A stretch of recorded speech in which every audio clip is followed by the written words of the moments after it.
Naganagan na mi-file silang Certificates of Candidacy sa Eastern Visayas. Atong sayran ang mga magpapili sa nagkalaing posisyon sa umaabot nga eleksyon 2022.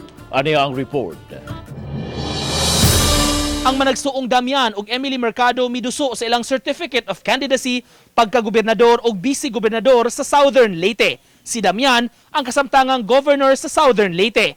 Ang lain nilang igsuon nga si incumbent Lone District Representative Roger Mercado magpapili isip representante sa 1st District. Samtang si Southern Leyte Vice Governor Christopherson Cocoyap misangat sa iyang kandidatura pagka-kongresista sa 2ndo Distrito.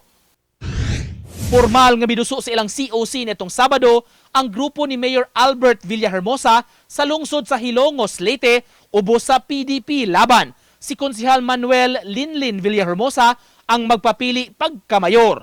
Samtang si incumbent Mayor Bentong Villahermosa magpapili pagka-vice-mayor.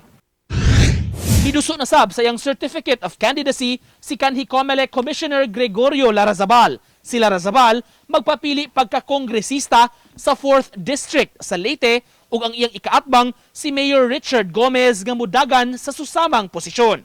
I crossed the Rubicon from an election lawyer to an election commissioner, election reform advocate, now kandidato na dito.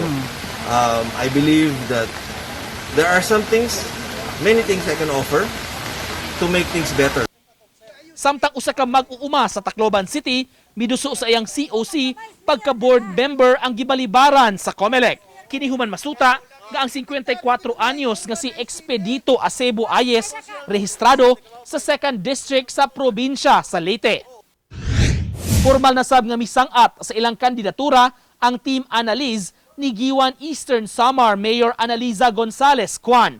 Si Mayor Kwan nangulo sa filing sa COC magpapili sa ikaduhang higayon sa pagkamayor. Uban ni Rod Prado ug Lance Gabutin, Nico Sereno, Balitang Bisdak.